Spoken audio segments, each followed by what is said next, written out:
दोस्तों, the Chanakya dialogue में major गौरव आर्य sir ने बहुत ही मज़ेदार बात की है और बहुत ही अच्छी बात की है।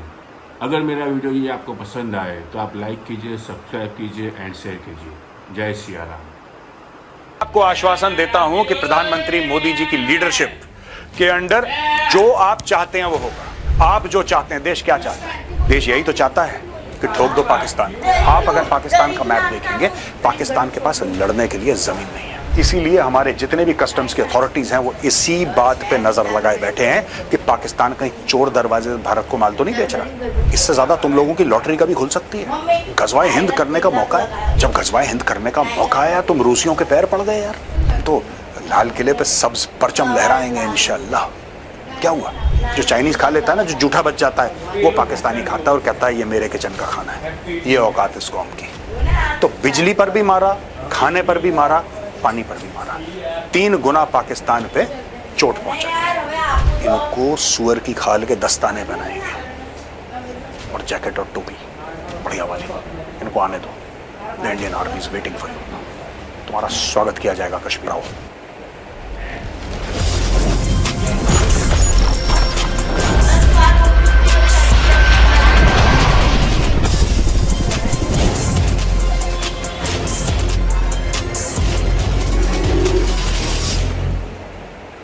जय हिंद दोस्तों, मैं हूं मेजर गौरव आर्य और आप देख रहे हैं द चाणक्य डायलॉग्स। पूरा भारत मिलके बोला फिर एक बार दिसंबर 16। दोस्तों, वो दिन पास आ रहा है जब पाकिस्तान फिर एक बार 53 साल के बाद अपने घुटनों पे आएगा। उसके ऐसे इंतजाम कर दिए हैं कि वो घुटनों पे आए। चलिए एक एक करके मैं आपको समझाता हूं और ये भी समझाता हूं कि क्या ब्रीफिंग हुई है। माननीय प्रधानमंत्री जी के पास कौन कौन गया, उन्होंने क्या ब्रीफ करा और किस तरीके से अपने टारगेट चुने गए हैं। चलिए मेरे साथ। राजनाथ सिंह जी का एक बहुत बड़ा बयान आया है, what you desire will happen. Rajnath Singh big hint amid tension with पाक। As the defense minister, it is my responsibility to work with my soldiers and ensure the protection of the country's borders, Rajnath Singh said. ये उन्होंने बोला है कि मैं आपको आश्वासन देता हूं। राजनाथ सिंह जी कह रहे हैं, मैं आपको आश्वासन देता हूं कि प्रधानमंत्री मोदी जी की लीडरशिप के अंडर जो आप चाहते हैं वो होगा। अब ये बहुत बड़ा हिंट है दोस्तों, बहुत बड़ा संकेत है। आप जो चाहते हैं, देश क्या चाहता है? देश यही तो चाहता है कि ठोक दो पाकिस्तान को। यही चाह रहे हैं और तो कुछ नहीं चाह रहे। ये इंडस वाटर और ये रोक दो इनका, और जहाज रोक दो इनके, और इनके साथ यातायात रोक दो, हवाई मार्ग रोक, ये सब सलाद पापड़ अचार, ये इस टाइप की चीज़ है। ये दाल रोटी सब्जी थोड़ा है। दाल रोटी सब्जी तो ये है कि पाकिस्तान को ठोक दो। और इसीलिए डिफेंस मिनिस्टर का ये कहना बनता भी है। डिफेंस मिनिस्टर का, क्योंकि दिल को ठंडक तभी पहुंचेगी जब वहां आग लगेगी। इसके अलावा ठीक है, आपका ठीक है करो, बाकी चीजें भी करो, कोई मना नहीं कर रहा, लेकिन वो चीज तो चाहिए बॉस। पाकिस्तान को ठोकना वो चाहिए और उसी के बारे में कह रहे हैं कि पाकिस्तान को ठोक दिया जाएगा। दोस्तों, इसके पहले मैं अगली स्लाइड में जाऊं, मैं 1 मिनट लूंगा और आपको स्ट्रैटेजिक डेप्थ का कॉन्सेप्ट समझाने की कोशिश करूंगा। पाकिस्तान क्यों इतना बावला हो रखा है। और आज से नहीं, पिछले 40-50 साल से जब ये थियोरी निकली थी स्ट्रैटेजिक डेप्थ की, आज से 50-55 साल पहले से, तब से आज तक पाकिस्तान बावला हो रखा है। देखिए साहब, पूरे जम्मू और कश्मीर के इलाके में यहाँ पे लश्कर तैयबा, जैश ए मोहम्मद, हिजबुल मुजाहिदीन, अल्लाह टाइगर्स, दुनिया भर की जो तंजीमें हैं, टेररिस्ट ऑर्गेनाइजेशन है, यहाँ पे पाकिस्तान ने पैदा करी। आपको ये पता है कि पंजाब में पाकिस्तान ने खालिस्तानी आतंकवाद पनपाया। आपको ये भी पता है कि यहाँ ईरान में टेरर ग्रुप्स इन्होंने एक्टिव करवाए। आपको ये भी पता है कि यहाँ पे तालिबान और दुनिया भर के और ग्रुप्स, चाहे वो अलकायदा हो, चाहे वो इस्लामिक स्टेट हो, ये सारी की सारी चीजें पाकिस्तान ने करवाई। लेकिन आखिर पाकिस्तान ऐसा करवाता क्यों है? उसको क्या फायदा है यार? क्यों करवाएगा पाकिस्तान ऐसा? ठीक है, जिहाद है, लेकिन उसका एक स्ट्रेटेजिक एम भी तो होगा। जिहाद तो एक आइडियोलॉजिकल एम हो सकता है, लेकिन उसके पीछे स्ट्रेटेजिक थॉट प्रोसेस क्या है? अगर आप पाकिस्तान को देखेंगे दोस्तों, तो पाकिस्तान ये है। This is Pakistan. ये एक लंबा सा ऐसा है पाकिस्तान शेप में। अगर आप ये देखेंगे, पाकिस्तान बहुत नैरो है। पाकिस्तान बहुत नैरो है। और दोस्तों, यही नैरोनेस जो है पाकिस्तान की, राइट, यही जो इसकी ब्रेड्थ कम है पाकिस्तान की, जो इसकी चौड़ाई कम है पाकिस्तान की, लंबाई काफी है, चौड़ाई जो पाकिस्तान की कम है, ये पाकिस्तान के लिए सबसे बड़ा नासूर है। पाकिस्तान इसी को देख के डरता है। तो अगर पाकिस्तान अपना इलाका नहीं बढ़ा सकता, जाहिर सी बात है अपना इलाका तो नहीं बढ़ा सकता, क्योंकि यहाँ पे इंडियन आर्मी है, यहाँ पे तालिबान है, ये अपना इलाका तो नहीं बढ़ा सकता, तो करेगा क्या भाई? ये अपना इलाका नहीं बढ़ा सकता तो ये अपना इन्फ्लुएंस बढ़ाएगा, राइट? अपना इन्फ्लुएंस, अपना रसूख बढ़ाएगा। तो यहाँ पे उसको ये पता है कि अगर यहाँ पे लड़ाई होगी तो यहाँ पे लश्कर तैयबा और जैश मोहम्मद इंडियन आर्मी से लड़ेंगे और पीछे से इंडियन आर्मी को परेशान करेंगे। पंजाब के इलाके में क्या होगा? खालिस्तानी आतंकवादी, ये उसकी सोच थी। यहाँ पे अगर कुछ होता है यहाँ पे, तो ये इस तरीके से लड़ाई, आपको लड़ाई लड़ने के लिए जमीन चाहिए, और आप अगर पाकिस्तान का मैप देखेंगे, पाकिस्तान के पास लड़ने के लिए जमीन नहीं है। इसलिए पाकिस्तान, थोड़ी सी चीज होती है, Indus water treaty is in abeyance, we will declare nuclear war. आपने देखा है, झट से न्यूक्लियर वॉर के बारे में पाकिस्तान बात करता है, 2 सेकंड नहीं लगते उसको, nuclear war, nuclear war, nuclear war. क्यों? क्योंकि पाकिस्तान को पता है कि अगर यहाँ से एक बार इंडियन आर्मी घुस गई, पूरा गुड नाइट बोल देगी पाकिस्तान के 2 टुकड़े। इसीलिए हर चीज के अंदर न्यूक्लियर की धमकी दो कि अगर तुम इतना भी घुसे तो हम दिल्ली को बर्बाद कर देंगे, हम हर जगह बम मार देंगे, कलकत्ता से लेकर बंबई से लेकर बैंगलोर से लेकर हैदराबाद, चेन्नई, हर जगह दिल्ली को हम बिल्कुल आग ही आग कर देंगे। पूरे भारत में एक जिसको कहते हैं कि घास का तिनका तक नहीं उगने देंगे। ये सारा का सारा ड्रामा पाकिस्तान करता है because of the strategic depth. चलिए अगली स्लाइड में। वहां पे दोस्तों एक बात पता लगी है कि पाकिस्तान ट्रेड थेफ्ट, अब हमने मना कर दिया कि पाकिस्तान कुछ सामान नहीं जाएगा ना वहां से सामान आएगा, तो पाकिस्तान क्या कर रहा है ये देखिए। India on high alert to थ्वाट Pakistan bid to access markets. अब पाकिस्तान ने क्या बोला है? भैया हमने बोला कि सारे इंपोर्ट बंद, भागो यहां से, भागो यहां से, ना भेजेंगे ना कुछ खरीदेंगे। अब पाकिस्तान को क्या हो रहा है कि बहुत दिक्कत हो रही है, बहुत ज्यादा दिक्कत हो रही है कि अब क्या करें, अब क्या करें। देखो चाइना वाइना जो है ना, पाकिस्तान से ज्यादा कुछ खरीदता नहीं, तो चाइना खुद बनाता है हर चीज, और चाइना दुनिया भर के लिए बनाता है, पाकिस्तान बिलांद भर का पाकिस्तान, राइट? अफगानिस्तान को ट्रेड करता नहीं ज्यादा, कुछ कुछ सब्जी, मूली, गाजर, ये सब आते हैं। ईरान से तेल की स्मगलिंग होती है। असली जो मोटा काम है वो तो भारत के साथ होता है। I am saying only about neighbours. Europe के साथ ट्रेड में उसकी बात नहीं कर रहा, अमेरिका के साथ ट्रेड में उसकी बात नहीं कर रहा, मैं नेबरहुड की ट्रेड की बात कर रहा हूं। ठीक है जी। अब देखो, एटलीस्ट $500 मिलियन, ये आधे अरब डॉलर की बात चल रही है, $500 million worth of Pakistani items are still being repackaged and relabelled in a third country to access the Indian market. Desperation है पाकिस्तानी बिजनेसेस में कि किसी तरीके से भारत का मार्केट हम पा लें। अब भारत ने मना कर दिया कि तुम्हारी तरफ से यहाँ पे अंदर कुछ नहीं आएगा, nothing at all, zero, zilch. अब क्या करेगा पाकिस्तान? भैया पाकिस्तान हो गया डेस्परेट। आखिर भारत को माल कैसे बेचें? तो एक काम करते हैं, तीसरे देश को बेच देंगे। चलो दुबई को बेच देते हैं, दुबई है, दुबई को बेच देंगे, दुबई को बेच देंगे, वहां पे इसकी पैकेजिंग चेंज करेंगे और किसी और कंपनी के नाम पे कुछ और ठप्पा लगा के भारत में बेच देंगे कि भारतवासियों को पता ना लगे कि इसका ओरिजिन पाकिस्तान से है। ये स्टोरी चल रही है यहाँ पे। India has banned all Pakistani imports including those routed through third countries. Custom authorities are on high alert to intercept repackaged Pakistani goods entering via nations like the UAE and Singapore. वही Dubai and Singapore, essentially Dubai में ज्यादा काम होता है और Singapore.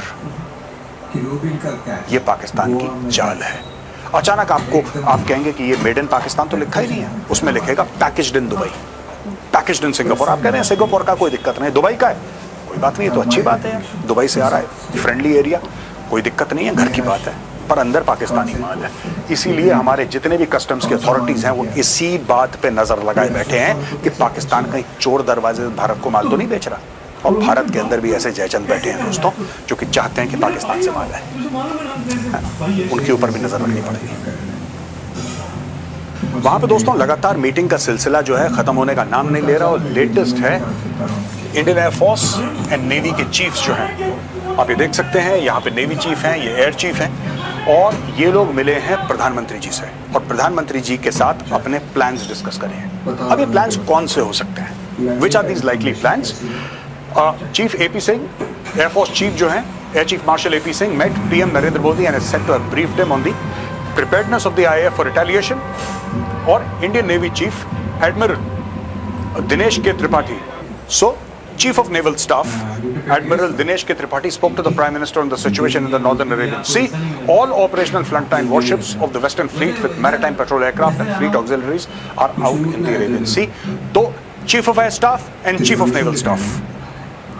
ये इनके जो एक्चुअली ये जो अपॉइंटमेंट्स हैं इनके, ये इनके डेजिग्नेशंस है, that is chief of naval staff and chief of air staff, they have met the prime minister and they have said कि प्रधानमंत्री जी ये चीज़ है पूरी, इनको फ्री हैंड दिया गया है। Now they are back to the prime minister saying sir ये पॉसिबिलिटीज हैं, now please give us the go ahead, please give us the go ahead, these are the possibilities. तो दोस्तों हो ना हो कुछ समय के बाद आपको कुछ ना कुछ खबर जरूर मिलेगी, because now this has been escalated to the highest level. प्रधानमंत्री से ऊंचा कोई है नहीं in terms of decision making for the government, और both of these gentlemen have already briefed, Indian Army ने already पहले briefing कर दी है प्रधानमंत्री जी को। वहां पे ब्रीफिंग चल रही है दोस्तों, वहां पे ब्रीफिंग चल रही है chief of naval staff, chief of air staff प्रधानमंत्री जी को मिल रहे हैं, सीडीएस मिल रहे हैं, आर्मी चीफ, एनएसए हैं, राजनाथ सिंह जी हैं, डिफेंस मिनिस्टर, सब लोग मिल रहे हैं, और वहां पे पाकिस्तान थर-थर कांप रहा है, थर-थर कांप रहा है। यही लोग जो बड़ी बड़ी चीजें टेलीविजन पे बोलते हैं, इनके मंत्री इतने हिंदू मार देंगे कि लकड़ी नहीं मिलेगी, और ये फलाना ढिमका खून बहेगा अगर पानी नहीं बहेगा, ये सब लंबी लंबी छोड़ने वाले आज की तारीख में रूस गए हैं और पैर पकड़ लिया उन्होंने और छोड़ नहीं रहे, पैर पकड़ लिए और छोड़ नहीं रहे। देखिए Pakistan ambassador in Moscow Mohammad Khalid Jamali has requested Russia to intervene in the conflict. Russia से बोला कि नहीं आप बीच में पड़ो, क्यों जा रहे हो रूस के पास, पाकिस्तानियों क्यों जा रहे हो, तुम तो मोमिन हो, तुम तो मुजाहिद हो, तुम तो गाजी हो, तुम्हें तो काफिरों को मारना है, इतना अच्छा मौका है काफिरों को मारने का, 100-125 करोड़ काफिर हैं भाई यहाँ पे, इससे ज्यादा तुम लोगों की लॉटरी कभी खुल सकती है।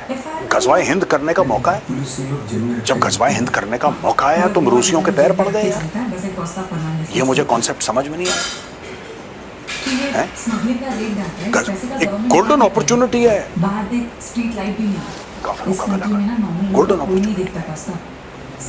क्या हुआ तुम्हें, क्यों मुलायम पड़ गए, क्यों हल्के पड़ गए पाकिस्तानियों, तो लाल किले पे सब परचम लहराएंगे इंशाल्लाह।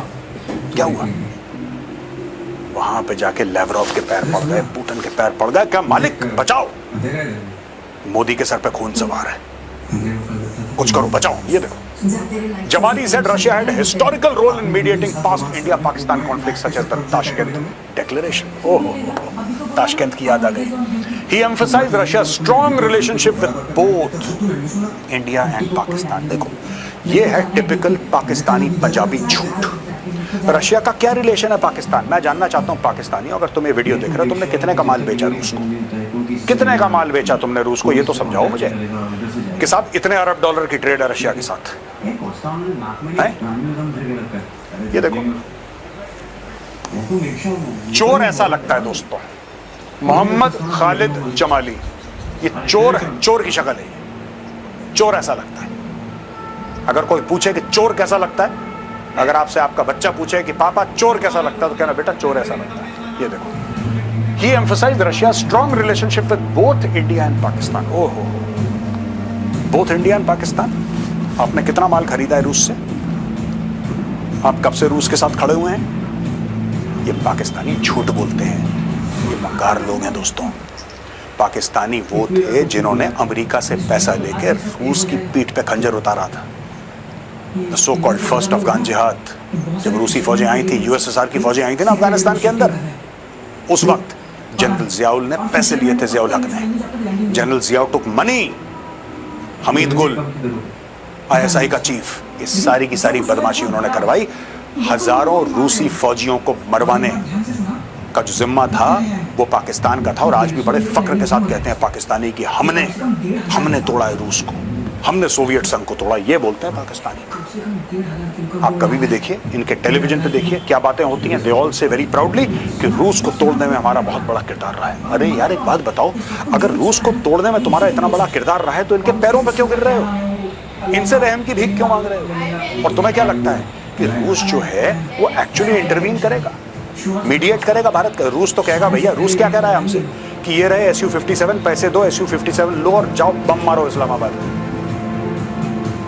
रूस को क्या लेना देना है पाकिस्तान से? इनसिग्निफिकेंट ब्लडी कंट्री, कोई पूछता नहीं पाकिस्तान को, भिखारी सबसे बड़े। अब जाके ये फिर से लेट गए रूस के पैरों में कि हमें बचाओ, इंडिया आ रहा है मारने के लिए, मोदी की आंख में खून समा है। क्यों यार?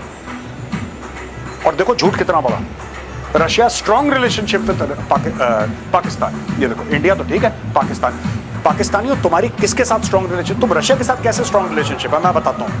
ये भी झूठ बोलते हैं। एक्चुअली चाइना और पाकिस्तान की रिलेशनशिप जो है ना वो एक तरफ, और चाइना और रशिया की रिलेशनशिप एक तरफ, ठीक है।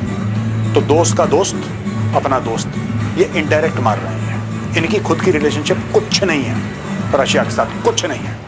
कल अगर वेस्ट बोल दे कि रशिया से तेल लेना बैंड है तो इनका गला सूख जाता है।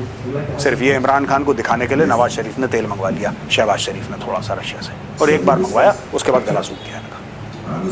ये इनकी हाल है, इनके औकात है। और झूठ दुनिया को बोल रहे हैं कि strong relationship with both India and Pakistan. दो कौड़ी की ट्रेड नहीं है तुम्हारी। कितना सामान है तुम्हारा मिलिट्री हार्डवेयर रशिया का, ये बताओ। कितनी तुम्हारी ट्रेड है, किस किस जगह तुमने रशिया को सपोर्ट कराए, सब झूठ। चाइना के थाली से गिरी हुई जूठन खाने वाला है पाकिस्तान। जो चाइनीज खा लेता है ना, जो जूठा बच जाता है, वो पाकिस्तानी खाता है और कहता है ये मेरे किचन का खाना है। ये औकात है इसको की। यहाँ पे दोस्तों बहुत बड़ी ब्रेकिंग न्यूज है। India's water warning to Pak as it blocks flow through Jammu dam on Chenab. ये रोक दिया। ये दोस्तों देखिए, ये बगलिहार हाइडल पावर प्रोजेक्ट है। इससे क्या होगा, इसका पानी जब रोका है तो पूरा इस एरिया में, ये अपर रिपेरियन है, ये लोअर रिपेरियन है, ये पूरा जो पाकिस्तानी पंजाब है दोस्तों, पाकिस्तानी पंजाब अब सूखेगा। पाकिस्तानी पंजाब सूखेगा। यहाँ पे बंद कर रहे हैं पानी, इंडियंस काफी हद तक बंद कर दिया है। यहाँ पे पड़ जाएगा पूरा सूखा।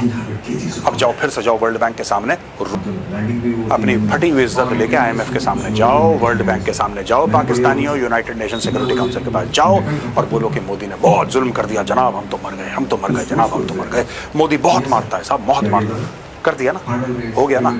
तुम्हें क्या लगा था इंडस वाटर पे रुक जाएगा मामला, जो तुम अपना केस बना रहे थे? नहीं बेटा, अभी तो और दर्द होगा। अभी ये देखो, किशनगंगा हाइड्रो इलेक्ट्रिक प्रोजेक्ट, अभी किशनगंगा भी ठोकेगा इनको। देखो धीरे धीरे धीरे। और ये जो नीलम झेलम है दोस्तों, ये जो डैम है नीलम झेलम, यहाँ पे इंडिया ने बोफोर्स से वार करा था कुछ साल पहले, 4-5 साल पहले, before the ceasefire. India had actually started firing here. 1-2 shells गिरे थे इसके आसपास। We have the capability to finish this. लेकिन जो हम कहते हैं ना कि ये सारे डैम का पानी रोक रहे हैं, एक बात ध्यान रखना, मैं आपको बार बार बता रहा हूँ, it is not just about water. ये सिर्फ पानी का खेल नहीं है। जो लोग अक्सर कहते हैं कि पानी रोक दिया, पानी, नो, पानी एक है। पानी के अलावा आप समझो कि इनका अनाज बर्बाद, इनकी जमीन पे सूखा। और तीसरी चीज, इसका नाम देखो क्या है, हाइड्रो पावर प्रोजेक्ट है ना ये भाई साहब, ये हाइड्रो पावर प्रोजेक्ट है। आप ये समझो। अब हाइड्रो पावर प्रोजेक्ट का क्या मतलब है? यानी कि बिजली पैदा कर रहा है। अब ना कर रहा है बिजली पैदा, क्योंकि बिजली पानी से पैदा होती है यहाँ पे, और पानी है नहीं। तो बिजली पर भी मारा, खाने पर भी मारा, पानी पर भी मारा। 3 गुना पाकिस्तान पे चोट पहुंचाई है। ये मैं आपको इस मैप के थ्रू बताना चाह रहा था। रशिया ने, वही रशिया जिससे इनका एम्बेसडर इनके पैर पकड़ रहा था और कह रहा था कि हमारे बहुत अच्छे रिश्ते हैं आपके साथ, बहुत अच्छे रिश्ते हैं। झूठ बोलते हैं ना पाकिस्तानी, लाहौरी तो झूठ बोल देते हैं, जहां उनको मौका मिलता है झूठ बोल दिया। अब दोस्तों ये न्यूज़ है, लेटेस्ट न्यूज़ है कि ये मैन पैड्स, अब मैं आपको बताऊंगा मैन पैड्स रशिया से लिए हैं, और उसी रशिया ने भारत को इक्विपमेंट बेचा है, जिस रशिया को पाकिस्तानी एम्बेसडर बोल रहा था कि आपके तो बहुत अच्छे रिश्ते हैं पाकिस्तान के, आप तो दोस्त हैं हमारे, आप तो भाई हैं हमारे। उसी ने बोला है कि इनको ठोको सबसे पहले, ये लो। Russia bolsters India's defense amidst tensions with Pakistan, delivery of Igla-S missiles। ये इगला दोस्तों शोल्डर फायर मिसाइल होती है। आप यहाँ पे लगाते हो अपने कंधे पे, आप ऐसे एम करते हो। हेलीकॉप्टर है, एयरक्राफ्ट है, कोई भी इनकमिंग ऑब्जेक्ट है, आप उस पर लॉक करते हो, आप इसका ट्रिगर दबाते हो, मिसाइल जाती है और उसको बर्बाद कर देती है। राइट, तो ये जाएंगे सीधा का सीधा लाइन ऑफ कंट्रोल पे, या जहाँ पर भी ये लोग डिप्लॉय करना चाहें। और अगर देखें कि पाकिस्तानी प्लेन आ रहा है, हेलीकॉप्टर आ रहा है, आपने इगला फायर करी, thank you very much, good night. दोस्तों वहाँ पे क्या हुआ है कि पहलगाम अटैक के बाद लॉन्ग लीव कैंसिल्ड, और कह रहे हैं कि 2-3 दिन से ज़्यादा छुट्टी सबकी कैंसिल हो गई है। अच्छा, इसका कारण ये दिया गया है, ये फैक्ट्रीज वो हैं जो हथियार बनाती हैं, एमुनेशन बनाती हैं, ठीक है। इनको ये बोला गया है कि नहीं साहब, पुराने ऑर्डर आप पूरे नहीं कर पाए, इसलिए हम आपकी छुट्टियाँ कैंसिल कर रहे हैं, लंबी छुट्टियाँ कैंसिल कर रहे हैं, कोई नहीं जाएगा, ऐसा कहने के लिए। ये तो आपने बात बोली नहीं। एक्चुअली लोग कह रहे हैं कि गर्मी इतनी हो गई और फौज के इतने ऑर्डर आ गए हैं कि उन ऑर्डर्स को बीट करने के लिए इनको दिन रात काम करना पड़ेगा। इसलिए बोला है कि जिसको इमरजेंसी 1-2 दिन जाओ, वापस आ जाओ, इससे ज़्यादा छुट्टी मत मांगना, नेशनल इमरजेंसी है दोस्तों। Following the Pahalgam terror attack and heightened tensions with Pakistan, Munitions India Limited has reportedly cancelled extended leaves for employees across most of its 12 ordnance factories, while senior management cites missed production targets and export orders as the reason. Some officials suggest that national security concerns prompted the decision. Munitions India Limited has cancelled extended leave for employees across most of its 12 ordnance factories, limiting leave to a maximum of 2 days. 2 दिन से ज़्यादा कोई छुट्टी नहीं जाएगा. Some officials suggest national security concerns. Specific factories include those in Chandrapur, Jabalpur, Itarsi, Kausipur and Badmal. Have confirmed the implementation of this directive. बोला कि भाई तुम गोला बारूद बनाओ, जो तुम्हारा काम है, रात दिन काम चलेगा, क्योंकि रात दिन इस्तेमाल भी होगा, तो आपको बैकलॉग पूरा करना है ना फिर. तो अब ये फैक्ट्रीज पूरे मूड में आ गए और मोड में आ गए. मूड और मोड दोनों में आ गए. 24 घंटे काम करो. शिफ्ट लगती है 8-8 घंटे की और लोग काम करते हैं. ज़्यादा से ज़्यादा प्रोडक्शन बढ़ा दिया गया है. वहाँ पे दोस्तों इजराइल के जो एम्बेसडर टू इंडिया है रूवन अजार, इन्होंने लिंक कराया Pahalgam attack timing to the recent visit by Hamas leaders to Pakistan occupied Kashmir where they reportedly met with Jaish e Mohammad terrorist. तो लश्कर तैयबा और जैश ए मोहम्मद दोनों के दोनों हमास के आतंकियों से मिल रहे हैं. This is pan Islamist terror. मैं बार बार कहता हूँ, लोग मुझे हेट मैसेजेस भेजते हैं कि मेजर आप गलत बात कर रहे हैं, मेजर आप इलॉजिकल बात कर रहे हैं, ऐसा कैसे हो सकता है, ऐसा ऐसे हो सकता है. पाकिस्तानियों का क्या मतलब है हमास से? ये कभी गए फिलिस्तीन? कभी गए हैं, लड़े हैं वहां पे, या जाना भी चाहते हैं? नहीं. देखिए आज की तारीख में Israeli ambassador to India Reuven Azar stated that Hamas leader recently visited Pakistan. ये जैश ए मोहम्मद का ही हाईलाइटेड ग्रोइंग कोलैबोरेशन. ये देखो साहब, मैं आपको कॉन्सेप्ट भी समझा दूंगा. Among terrorist groups suggesting they are inspiring and emulating each other, he urged the international community to expose countries that support terrorism through funding, intelligence and weapons. देख लीजिए. और ऐसा ही नहीं, मिल रहे हैं, फोटोग्राफ पोस्ट कर रहे हैं. देखिए आप समझते होंगे हमास को आतंकी संगठन, आप समझते होंगे, आप हिजबुल्लाह को आतंकी संगठन समझते होंगे, दुनिया समझती होगी. पाकिस्तानियों के लिए हीरो हैं. पाकिस्तानियों के लिए उसामा बिन लादेन हीरो है. पाकिस्तानियों के लिए लश्कर तैयबा, जैश मोहम्मद, ये सब हीरो हैं. That is what Pakistani kids want to become. They don't want to become doctors and engineers. They don't want to become software programmers. No, they don't want to become. नहीं बनना चाहते. वो बनना चाहते हैं कि बच्चा कहता है कि वो बड़ा होकर उसामा बनेगा. That is the mind set. I am not saying 100%, but 99% is like that only in Pakistan. ये देखिए ना, कह रहे हैं कि भाई हमास आ रहा है वहाँ पे और हमास का स्वागत हो रहा है. हमास को एंट्री मिल रही है पाकिस्तान में. राइट. अब देखो खिचड़ी, आप देखो, वही अमेरिका इसराइल की मदद कर रहा है, वही अमेरिका पाकिस्तान की मदद कर रहा है. इसराइल लड़ रहा है हमास से, पाकिस्तान पैसे ले रहा है अमेरिका से, जो कि बिल्कुल इसराइल का क्लोजेस्ट एलाई, उससे पैसे भी ले रहा है और हमास को भी यूज कर रहा है. खुलेआम फोटोएं आ रही हैं जी, स्पीचेस इंटरनेट पे आप जाके देख सकते हैं, सब कुछ बढ़िया चल रहा है. ये पाकिस्तान डबल गेम खेल रहा है हमास को बीच में लाके. उसको लगता है कि हमास कुछ ऐसी चीज सिखा देगा कि भारतीयों से लड़ने के लिए. देखिए साहब, कभी इस गलत फहमी में पाकिस्तानी मत रहना. हमास का, हिजबुल्लाह का, ठीक है, और तुम्हारे हूथियों का, और तुम्हारे लश्कर का, तुम्हारे जैश का, और पाकिस्तानी फौज का, भाई इनको सुअर की खाल के दस्ताने बनाएंगे और जैकेट और टोपी बढ़िया वाली. इनको आने दो. The Indian army is waiting for you. तुम्हारा स्वागत किया जाएगा कश्मीर. तुम एक बार आओ, ठीक है. वो तो फौज को रोक रखा था पहले यार, फौज को रोक रखा था कि नहीं यार, हल्का हाथ रखो, कोई बात नहीं. मैं तो कब से चिल्ला के कह रहा हूँ, जब हमें शत्रुबोध है ही नहीं, हम लोगों को शत्रुबोध है नहीं, हमें पता ही नहीं है कि क्या करना है इसका.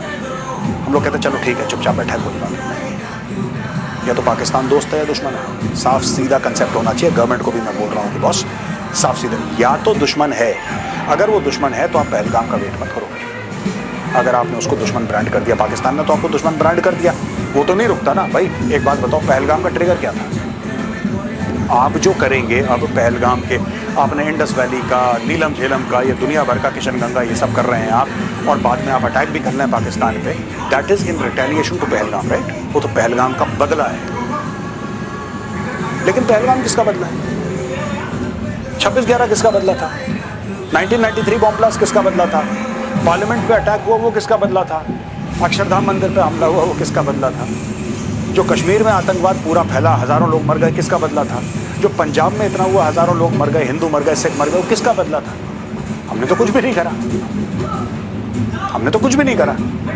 लेकिन पाकिस्तान करता चला आया, हजारों लोग मार दिए, करता चला आया, फिर भी हम कह रहे हैं नहीं ठीक हो जाएगा, ठीक हो जाएगा। इसलिए मैं कह रहा हूँ, किसी भी व्यक्ति को, किसी भी देश को शत्रुबोध होना बहुत जरूरी है कि आपका दुश्मन कौन है। और अगर आपने ये तय कर लिया है कि पाकिस्तान दुश्मन है, तो फिर आप वेट मत करिए कि वो पहलगाम करेगा या वो 26/11 करेगा, आप उसको ठोको, क्योंकि आपने तय कर लिया वो दुश्मन है। पाकिस्तान ने तय कर लिया आप दुश्मन है, वो भेजता रहता है अपने आतंकी। उसको थोड़ा ना फर्क पड़ता है कि अटल जी गए मीनार है पाकिस्तान, उसको फर्क पड़ता है अटल जी गए मीनार है पाकिस्तान, पीठ पीछे कारगिल हो रहा है, मोदी जी गए उड़ी हो रहा है, उसको कोई फर्क नहीं पड़ता।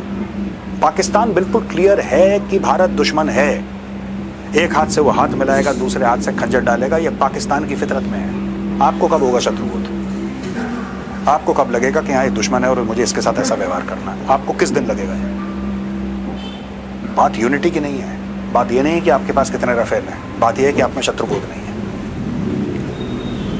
यहाँ पे दोस्तों news broadcasters and digital association MBDA की चिट्ठी आई है और बोला है कि ये जितने भी लोग आते हैं, panelist, speakers and commentators from Pakistan, इसको आप छोड़ो तो मुझे ऐसा लगता है कि आज से आना बंद हो जाएंगे पैनल पे, आज से पैनल पे आना बंद हो जाएंगे। Editors of NBD are advised to refrain from inviting panelists, speakers and commentators from Pakistan in their program who are known for espousing views that undermine the sovereignty, integrity and security of the nation as we speak against our country. देखो ना यार, editors are requested to exercise a high degree of editorial discretion and judgment. मुझे तो यही बात समझ में नहीं आ रही, मुझे यही बात समझ में नहीं आ रही कि हम लोग पहलगाम का वेट कर रहे थे तब ये करने का। मैं तो जाता हूँ पाकिस्तानी पैनलिस्ट के साथ, मैं तो कितनों की बेइज्जती कर चुका हूँ, कितनों को भगा चुका हूँ वहाँ से। पर ये लोग क्या करते हैं, $50 के लिए पाकिस्तानी आ जाएंगे। मैं पाकिस्तानी, अगर आप मेरा प्रोग्राम देख रहे हैं, मैं आपको बताता हूँ कि जो आपके पैनलिस्ट आते हैं ना इंडियन टीवी पे, होता क्या है, इनको मिलते हैं $50, और जो बहुत कोई बड़ा हो गया, कोई आपका एम्बेसडर हो गया, वो $100-150 ले लेता है, ठीक है। पर नॉर्मल जो पाकिस्तानी है, जो ऐसे आ जाते हैं सलवार कमीज टाइप, इनको $50 मिलते हैं, ठीक है।